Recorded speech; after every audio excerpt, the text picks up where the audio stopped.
પાકિસ્તાનના વડાપ્રધાન શહેબાઝ શરીફ અમેરિકી રાષ્ટ્રપતિ ડોનાલ્ડ ટ્રમ્પને જોઈને પોતાના હોશ ગુમાવી બેસે છે અને આવું એકવાર નહીં પણ અનેકવાર બન્યું છે। ઘણીવાર તેઓ વખાણ કરવાના ચક્કરમાં એવા વહી જાય છે કે જોનારને પણ સમજાઈ જાય કે આ વખાણ કરતાં વધુ ચાપલૂસી છે। ફરી એકવાર શહેબાઝ અમેરિકી રાષ્ટ્રપતિ ડોનાલ્ડ ટ્રમ્પના વખાણ કરી ચર્ચામાં આવી ગયા છે। સોમવારે તેમણે સોશિયલ મીડિયા પર ટ્રમ્પની શાંતિ સ્થાપનાની ભૂમિકાને લઈને જોરદાર વખાણ કર્યા, જેના પછી પાકિસ્તાનના પૂર્વ રાજદૂત હુસૈન હક્કાનીએ તેમના પર ટોણો માર્યો। Shahbaz શરીફે social media platform x પર લખ્યું કે રાષ્ટ્રપતિ ડોનાલ્ડ ટ્રમ્પ પ્રત્યે મારો ગહેન આભાર, જેમણે ક્વાલાલંપુર કરાર, ગાઝા શાંતિ યોજના અને મધ્ય પૂર્વ તેમજ દક્ષિણ એશિયામાં સ્થિરતા લાવવામાં નિર્ણાયક ભૂમિકા ભજવી છે। તેમના અથાગ પ્રયાસોએ વિશ્વભરમાં લાખો લોકોના જીવ બચાવ્યા છે। તેમણે એ પણ યાદ કરાવ્યું કે પાકિસ્તાને આ વર્ષે ટ્રમ્પને નોબેલ શાંતિ પુરસ્કાર માટે નોમિનેટ કર્યા હતા। જેવી આ પોસ્ટ સામે આવી, પાકિસ્તાનના પૂર્વ અમેરિકી રાજદૂત હુસૈન હક્કાનીએ ટોણો મારતા લખ્યું કે ટ્રમ્પના વખાણમાં શહેબાઝ શરીફ હજુ પણ ઓલિમ્પિક ઓફ ફ્લેટરી એટલે કે ચાપલૂસીના ઓલિમ્પિકમાં ગોલ્ડ મેડલનું નેતૃત્વ કરી રહ્યા છે।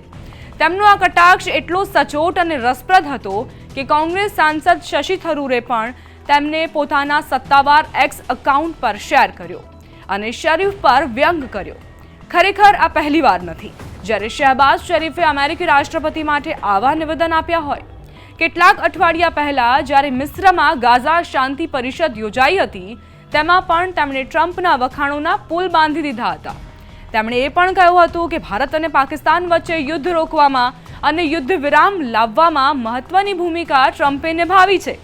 ટ્રમ્પ તે સમયે તેમની સાથે મંચ પર હાજર હતા અને શરીફે હસતા હસતા કહ્યું કે તેઓ ફરી એકવાર રાષ્ટ્રપતિ ટ્રમ્પને નોબેલ શાંતિ પુરસ્કાર માટે નામાંકિત કરવા માંગે છે। ટ્રમ્પ આ વખતનો નોબેલ શાંતિ પુરસ્કાર તો ન જીતી શક્યા, પરંતુ પાકિસ્તાનના વડાપ્રધાનની વારંવારના વખાણોએ સોશિયલ મીડિયા પર તેમને હાસ્યના પાત્ર જરૂર બનાવી દીધા।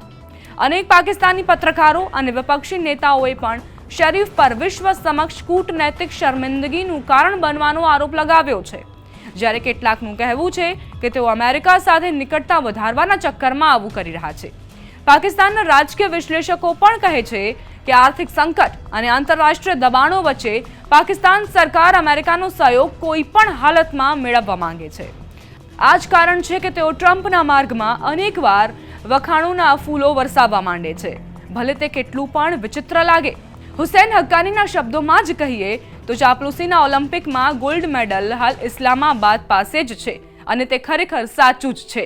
I think that you are the man this world needed most at this point in time.